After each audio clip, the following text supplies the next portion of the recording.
Welcome centre my viewers. நான் உங்கள் Kabilan.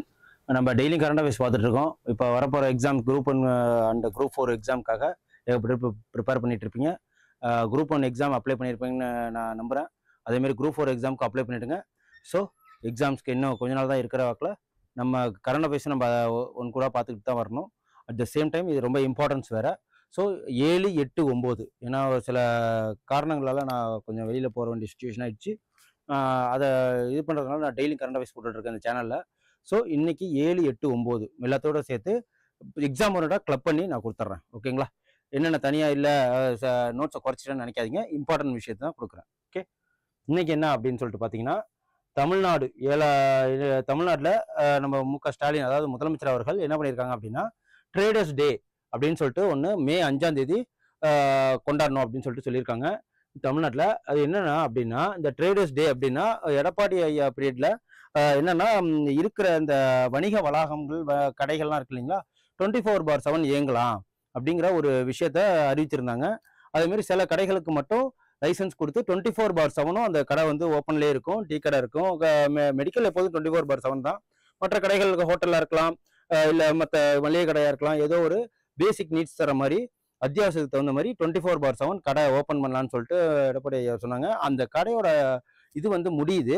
So அதை திருப்பி மு.க. ஸ்டாலின் அவர்கள் என்ன பண்ணியிருக்காங்கன்னா, திரும்பி ரீஆர்டர் பண்ணியிருக்காங்க. ஓகேங்களா? திரும்பி அதேமாரி வந்து 24 மணி நேரமும் கடை ஓப்பன் பண்ணலாம், அந்த லைசன்ஸை ரெனியூவல் பண்ண சொல்லியிருக்காங்க. அதுதான் இது ஜூன் 6, 2025 ட்ரேடர்ஸ் டே. ஓகேங்களா? அதுக்கப்புறம் நம்ம தமிழ்நாடு என்ன பண்ணியிருக்கு அப்படின்னா, மு.க. ஸ்டாலின் ஐயா அவர்கள் என்ன அறிவிச்சிருக்காங்க அப்படின்னா, தமிழ்நாடு தான் லார்ஜஸ்ட் டெக்ஸ்டைல் எக்ஸ்போர்ட்டர் ஆஃப் இந்தியாவாக இருக்குது. அந்த டெக்ஸ்டைல் எக்ஸ்போர்ட்டரில் நம்ம எவ்வளோ வந்து எக்ஸ்போர்ட் பண்ணிக்கிட்டு இருக்கோம் வருஷத்துக்கு அப்படின்னா, 26.81% தமிழ்நாட்டிலேருந்து மட்டுமே டெக்ஸ்டைல் வந்து, அதாவது துணிகள் வந்து ஏற்றுமதி ஆகிட்டு இருக்கு. அந்த ஏற்றுமதி ஆகிறதுனால நமக்கு அந்நிய செலாவணிகள், அதாவது ஃபாரின் பணம் நமக்கு நிறைய உள்ள வருது. எவ்வளோ வருது அப்படின்னா, $36.61 பில்லியன் அளவுக்கு நமக்கு உள்ள வரவு வந்துகிட்டு இருக்கு. ஓகேங்களா? இதுல யார் வந்து அதிகமா கான்ட்ரிபியூட் பண்றாங்கன்னா, இருக்கிற இந்தியாவோட ஸ்டேட்ஸ் மொத்தத்திலையுமே தமிழ்நாடு தான் முதல் ஸ்டேட்டு டெக்ஸ்டைலு, 2வது மகாராஷ்டிரா வரும், 3வது குஜராத் வரும். ஸோ அப்படிங்கிறப்போ இந்த தமிழ்நாடு வந்து 2வது குஜராத், 3வது மகாராஷ்டிரா, டெக்ஸ்டைல் கேபிட்டல் ஆஃப் தமிழ்நாடுன்னு எதை சொல்லுவாங்க அப்படின்னா கரூரை தான் சொல்லுவாங்க.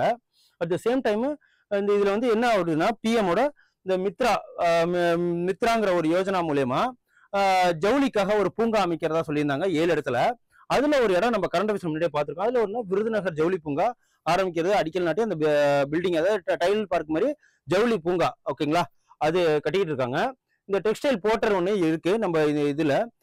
அது பேர் என்ன அப்படின்னா, பரிதி இணையதளம் சொல்லிட்டு பேரு.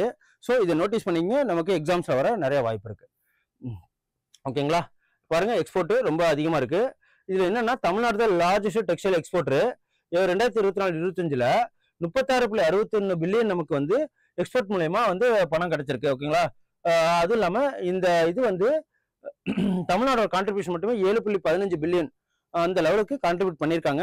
டெக்ஸ்டைல்ல வந்து ஃபர்ஸ்ட் இருக்கிறது தமிழ்நாடு தான். அதுல நமக்கு பெருமை தான். ஓகேங்களா? அதுக்கப்புறம் இவங்க 2 பேரும் யாருன்னு தெரியும். மூத்த திமுக அரசியல் தலைவர் இவங்க, துரைமுருகன் அவர்கள்.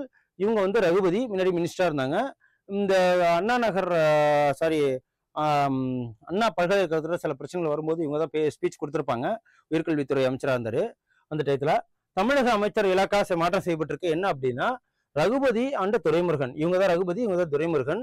இவங்களுக்கு வந்து இலாக்காக்கெல்லாம் மாற்றப்பட்டிருக்கு. இவங்க கையில இருந்த இலாக்காவை மாற்றி கனிம வளத்துறையோ வந்து ரகுபதிக்கு ஒதுக்கப்பட்டிருக்கு. கனிம வளத்துறை இவங்க வச்சிருந்தாங்க, இப்ப இவங்க கைக்கு போயிருக்கு. இவங்க கையில வச்சிருந்த சட்டத்துறை இவங்க கைக்கு வந்திருக்கு. அதான் இது. ஓகேங்களா? சட்டத்துறை அமைச்சர் துரைமுருகனுக்கும் மாற்றப்பட்டிருக்கு. அதுக்கப்புறம் வாங்க, எல்லாருக்குமே ரொம்ப ப்ரௌடான மூமெண்ட் என்ன அப்படின்னா, பகல்காம்ல ரொம்ப அநியாயமா ஒரு டூரிஸ்ட் போனவங்கள டெரரிஸ்ட் அட்டாக் பண்ணாங்க. அது மிகப்பெரிய வருத்தத்துக்கு உண்டானது தான். அந்த டெரரிஸ்ட் அட்டாக்கு பதிலடி கொடுக்கணுங்கிற வாக்கில் இந்தியாவில் வந்து என்ன பண்ணாங்க அப்படின்னா, ஆப்ரேஷன் சிந்தூர். அதாவது சிந்தூர்னா என்ன அப்படின்னா குங்குமம்னு மீனிங்கு. எதுக்காக அப்படின்னா, ஹனிமூன் போனவங்க அந்த ஏரியா இருக்க இளம் பெண்களை வந்து விதவையாக்கின அந்த சம்பவம் கிட்டத்தட்ட 26-25 பேர் இறந்துட்டாங்க, சுட்டு கொண்டுட்டாங்க. அதுவும் முஸ்லீமா ஹிந்துவான்னு பார்த்து கொண்டிருக்காங்க. அதுக்கு பதிலடி கொடுக்கும் வகையில பாகிஸ்தானை வந்து ஆப்ரேஷன் சிந்தூருங்கிற ஒரு விஷயமா அதுல தலைமை தாங்கி நடத்தினது யாருன்னா இந்த 2 பெண்மணிகள் தான். ஃபர்ஸ்ட் இவங்க 2 பெண்மணிகளை வச்சு நம்ம கான்கர் பண்ணியிருக்கிறோம். அவங்க பேர் என்ன அப்படின்னா colonel Sophia Qureshi and wing commander Vyomika Singh. இவங்க 2 பேருமே வந்து இந்த ஆபரேஷன் சிந்தூரோட தலைமை தாங்கி லீட் பண்றாங்க. இந்த ஆபரேஷன் சிந்தூர் வந்து strike and terror campaign Pakistan and Pakistan occupied காஷ்மீர்ல மே 7, 2025 நைட்டு வந்து பண்ணியிருக்கிறாங்க. இந்த இது என்னன்னா இந்த operation was to be April 22 Pahalgam terror attack நடந்துச்சு. ஏப்ரல் 22ல நடந்துச்சு. இப்போ ரொம்ப நாள் கழிச்சு கிட்டத்தட்ட ஒரு 15 நாள் கழிச்சு இந்த அட்டாக் பண்றாங்க. ஸோ இதுல வந்து நம்ம வின் பண்றோமோ இல்லையோ, பட் இருந்தாலும் அவங்களுக்கு பதிலடி கொடுக்கணுங்கிறதுக்காக தான் அது பண்றோம். இந்த லிட்டில் வைல் எகோ என்னன்னா இந்த Indian armed force operation Sindoor வந்து டெரரிஸ்டிக் இன்ஃப்ராஸ்ட்ரக்சரோட பாகிஸ்தான் அதுக்கப்புறம் ஆக்குபைடு ஜம்மு காஷ்மீர் இருக்கிற எல்லா வழித்தடங்களையும் வாழ்க்கிற அதாவது வீடுகள் எல்லாத்தையுமே வந்து சொந்தத்துக்கு எல்லாத்தையுமே இடிச்சு தரமட்டம் ஆயிட்டாங்க. என்ன அப்படின்னா 9 sites have been targeted. இதுல இந்த ஆபரேஷன்ல 9 சைட்டை டார்கெட் பண்ணி தாக்கியிருக்காங்க. அதுல முக்கியமான தலைகள்லாம் வந்து கொல்லப்பட்டிருக்காங்க. இந்த ஏப்ரல் 22 பகல்காம் அட்டாக் நடந்தது இல்லையா, அதுல 26 பேர் இறந்திருக்காங்க. அந்த சிந்தூருங்கிறது குங்குமம் மீனிங் இந்த பாகிஸ்தான் ஆக்குபைடு காஷ்மீர் இருக்கு இல்லைங்களா, அந்த பிளேஸை வந்து டெரரிஸ்ட் அட்டாக்டு பை இந்தியா பண்ணியிருக்கு. ட்ரோன் அட்டாக் பண்ணியிருக்கிறாங்க. எங்கெங்கன்னா அப்படின்னா பாகிஸ்தான் வந்து ஜம்மு காஷ்மீர்ல, ராஜஸ்தான் ஜெய்சல்மர்ல, குஜராத் கட்சில ட்ரோன் அட்டாக் பண்ணாங்க. அதை நம்மளோட இண்டிஜினியஸ் ப்ராடக்டை வச்சு அதெல்லாம் வந்து வேலை செய்யாம ஆக்கிட்டாங்க. ஓகேங்களா. ஆனா ஃபர்ஸ்ட் என்ன பண்ணியிருக்காங்க, பாகிஸ்தான்ல இருக்கிற இதுக்கு போய் ஐஎன்எஸ் விக்ராந்த் தான் போய் ஆக்குபைட் பண்ணிச்சு. ஐஎன்எஸ் விக்ராந்த் தான் நம்மள்ட்ட இருக்கிற நேவி சிஸ்டம் ரொம்ப சக்தி வாய்ந்தது. அதுவே வந்து பாகிஸ்தான்ல போர்ட்ல ஊர்வ ஆரம்பிச்சுட்டு அப்புறம் சிவில் டிஃபென்ஸ் மாக் ட்ரில் பண்ணியிருக்காங்க. அது வந்து அபியாஸ்னு பேரு. ஆப்ரேஷன் சிவாங்கிறது அமர்நாத் யாத்ரா போனவங்களை வந்து கொன்னாங்கல்ல, அதுக்கு வந்து ஆப்ரேஷன் சிவா. இதுக்கு முன்னாடி நடந்தது நம்ம ஞாபகம் வச்சுக்கணும் இல்லையா. அதுக்கப்புறம் 1971 ஆப்ரேஷன் ட்ரிடான்ட்னு சொல்லிட்டு அந்த பங்களாதேஷ் இதுக்காக போர் புரிஞ்சது. அந்த ஆப்ரேஷன் இது. ஆப்ரேஷன் கேக்டஸ் இல்லையும் அதான். 1999 ஆப்ரேஷன் விஜய் கார்கில் போருக்காக நடந்தது இல்லைங்களா. இந்த இதெல்லாம் ஞாபகம் வச்சுக்கோங்க. ஓகேவா. அதுக்கப்புறம் மேகாலயா ஸ்டேட்ஸ் வந்துடுவோம். மேகாலயா ஸ்டேட்ல என்ன அப்படின்னா ஸ்ட்ராபெரி ஃபெஸ்டிவல் நடக்குது. ஸ்ட்ராபெரி ஃபெஸ்டிவல்ஸ் அந்த இதுல 2025 மகாராஷ்டிரா தான் ஸ்ட்ராபெரி விளைவிக்கிறதுல அதிகமா இருக்காங்க. செர்ரி பிளாசம் ஃபெஸ்டிவல்ஸ் நடக்கும். இந்த இதுல வந்து ஸ்ட்ராபெரி கிரந்தன் ஆஃப் இந்தியா, அதாவது ஸ்ட்ராபெரி எங்க வந்து அதிகமா இருக்குன்னா மகாராஷ்டிரா தான் இருக்கும். பிளேஸ் வந்து மகாபலேஸ்வர். அதுக்கப்புறம் இந்த ஸ்ட்ராபெரி ஃபெஸ்டிவல் 2025 எங்க நடக்குது அப்படின்னா மே 2, 3 நடந்திருக்கு. டேரி சிக்ரே பிளே கிரவுண்ட் அப்படிங்கிற இடத்துல ஸ்ட்ராபெரி ஃபெஸ்டிவல் நடந்திருக்கு மேகாலயால. இந்த support local strawberry farmers and celebrate the strawberry harvest உள்ளவங்களுக்கு சப்போர்ட் பண்றதுக்காக இந்த திருவிழா நடந்திருக்கு.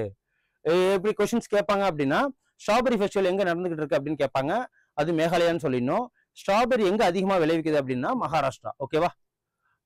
அதுக்கப்புறம் அவார்டுல வந்து பார்ப்போம். இன்டர்நேஷனல் புத்தா பீஸ் அவார்டு 2025 யாருக்கு கொடுத்துருக்காங்க அப்படின்னா இவங்களுக்கு தான். இவங்க பேர் என்ன, முஸ்தபா யூசுப் அலி. இவங்க நல்லா பாத்துங்க. இவங்க ஒரு ஃபவுண்டேஷன் வச்சு ரன் பண்ணிட்டு இருக்காங்க. 2009 மஜித்ரி பீஸ் ஃபவுண்டேஷன் சொல்லிட்டு ஒரு ஃபவுண்டேஷன் ஆரம்பிச்சாங்க. அந்த மைத்ரி பீஸ் ஃபவுண்டேஷன் வந்து கிராண்ட் செரிமனியை தான் வந்து ரொம்ப நல்ல அழகா பீஸா நடத்துனதுனால இவங்க நிறைய சோசியலுக்கு நிறைய வேலை பார்த்ததுனால இவங்களுக்கு இந்த அவார்டு கொடுக்குறாங்க. ஓகேங்களா. அதுக்கப்புறம் அப்பாயின்மெண்ட்ஸ் இவங்க யார் அப்படின்னு பார்த்தீங்கன்னா ஜெர்மனியோட அதாவது சான்சலர் மாறி இருக்காங்க. சான்சலர்னா என்னது, பாவேந்தர்னு சொல்லலாம், தலைவர்னு சொல்லலாம். சான்சலர் மாறி இருக்காங்க. ஃப்ரெட்ரிச் மெர்ச்சுங்கிறவரு சான்சலர் ஆஃப் ஜெர்மனியா மாறி இருக்கிறாரு. இவர் எந்த பாலிடிக்ஸை சேர்ந்தவர்னா கிறிஸ்டியன் டெமோக்ராட்டிக் யூனியன் ஆஃப் ஜெர்மனியை சேர்ந்தவர். இவர் இப்ப மாறி இருக்கிறாரு ஜெர்மனியோட பிஎம்ஆ, லைக் பிஎம்ஆ. அதுக்கப்புறம் ரிப்போர்ட்ஸ் அண்ட் இண்டெக்ஸஸ்ல பாருங்க. ஹியூமன் டெவலப்மெண்ட் இண்டெக்ஸ் 2025 வெளியிட்டிருக்காங்க. இந்த வருஷம் என்னன்னா இந்த human development report 2025 a matter of choice people and possibilities in the age of AI. இதுதான் இந்த இதோட கருப்பொருள். இன்னைக்கு உண்டான அந்த இது வந்து ஹியூமன் டெவலப்மெண்ட் இண்டெக்ஸ் யார் வெளியிடுறாங்க அப்படின்னா யுனைடெட் நேஷன் டெவலப்மெண்ட் ப்ரோக்ராம்ங்கிறவங்க தான் வெளியிடுறாங்க. இந்தியா ஹாஸ் பின் ரேங்க்டு 120 130ல 193 கண்ட்ரீஸ்ல 130வது இடத்துல இருக்கு. ஓகேங்களா. இந்த 2025 ஹியூமன் டெவலப்மெண்ட் ரிப்போர்ட்ல என்ன அப்படின்னா a matter of choice people and possibilities in the age of AI. இதை வந்து யார் ரிலீஸ் பண்ணியிருக்காங்க அப்படின்னா யுனைடெட் நேஷன் UNDP. அதுவும் இல்லாம இந்த ரிப்போர்ட்டை வச்சு இந்தியா வந்து கொஞ்சம் எல்லா இதுலையுமே கொஞ்சம் முன்னேறி இருக்கு.